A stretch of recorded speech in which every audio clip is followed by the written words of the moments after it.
Hello friends, RR advocates में आपका फिर से एक बार स्वागत है। मैं हूं एडवोकेट जीएम राजेश। आज हम बात करेंगे ब्लैक वारंट, डेथ वारंट के बारे में कि ये क्या होता है और कब जारी किया जाता है। वारंट का मतलब हर बार ही अरेस्ट से नहीं होता है, अलग अलग टाइप के अलग अलग वारंट होते हैं। जैसे कि तलाश करने के लिए या तलाशी के लिए वारंट होता है सर्च वारंट, स्पेशली अरेस्ट करने के लिए वारंट होता है अरेस्ट वारंट। अलग अलग चीज़ों के लिए अलग अलग वारंट इशू किए जाते हैं। किसी को अगर फांसी की सज़ा या सजाए मौत दिया जाता है तब उसके लिए जो वारंट इशू होता है उसे कहते हैं ब्लैक वारंट या डेथ वारंट। अगर आप वारंट के बारे में नहीं जानते हैं कि वारंट क्या होता है या वारंट को जानना चाहते हैं कि वारंट क्या होता है, उसके लिए मैंने वीडियो बना रखी है, आप वो देख सकते हैं और जान सकते हैं कि वारंट क्या होता है। CRPC code of criminal procedure, जिसमें टोटल 56 फॉर्म्स होते हैं, 56 फॉर्म्स होते हैं, जिनमें से एक है 42 नंबर का फॉर्म, जो 42वें नंबर का फॉर्म है, उसे ही हम डेथ वारंट या ब्लैक वारंट कहते हैं। आइए देखते हैं इसमें कि क्या क्या लिखा है। फॉर्म नंबर 42, इसे ही हम डेथ वारंट कहते हैं या ब्लैक वारंट भी कह सकते हैं। देखिए, सबसे पहले लिखा हुआ है warrant of execution of a sentence of death, जिसमें जेल नंबर लिखा है, जेल नंबर लिखा होना चाहिए। फांसी पर चढ़ाए जाने वाले कैदी और कैदियों के नाम का ब्यौरा है। केस नंबर है कि किस केस नंबर में या किस केस में इनको डेथ पनिशमेंट दी गई है। डेथ वारंट जारी होने की डेट का मेंशन होना ज़रूरी है। फांसी देने की डेट, टाइम और प्लेस का होना ज़रूरी है। और जिस कोर्ट ने इसको इशू किया है, इस वारंट को इशू किया है, उसकी सील और सिग्नेचर होने ज़रूरी हैं।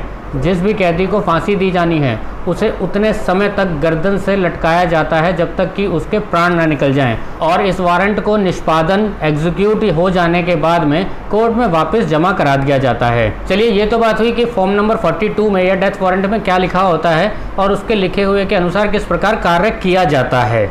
अब जान लेते हैं कि इस डेथ वारंट को इशू कौन करता है। सबसे पहले पूरे मामले की सुनवाई करने के बाद में सेशन कोर्ट या सत्र न्यायालय इसको जारी कर सकता है अपने पूरे विवेक का ध्यान रखते हुए। और जिस भी मामले में अगर मौत का या फांसी का कोई प्रावधान है तो सेशन कोर्ट इस पर फांसी की सज़ा सुना सकता है। उसके बाद CRPC सेक्शन 366 के तहत हाई कोर्ट से कन्फर्मेशन ली जाती है। फिर कन्फर्मेशन मिल जाने के बाद में सुप्रीम कोर्ट में अपील की जाती है। जो एक्यूज्ड होता है वो अपनी अपील कर सकता है अपनी सज़ा को कम करवाने के लिए या किसी भी तरीके से सज़ा को माफ़ करवाने के लिए, या कुछ भी अपील कर सकता है। सुप्रीम कोर्ट में अपील करने के बाद में रिव्यू पिटीशन दी जाती है पूरे मामले की फिर से जांच करने के लिए। उसके बाद में राष्ट्रपति के पास में मर्सी पिटीशन, जो कि दया याचिका कहते हैं, वो दाखिल की जाती है। इन सब के बाद में अगर खारिज हो जाती है तो क्रिएटिव पिटीशन दी जाती है। और इन सब के बाद भी अगर कुछ नहीं होता है तब जारी होता है black warrant. IPC Indian penal code में बहुत सारे ऐसे मामले हैं जिनमें डेथ पनिशमेंट का प्रावधान है।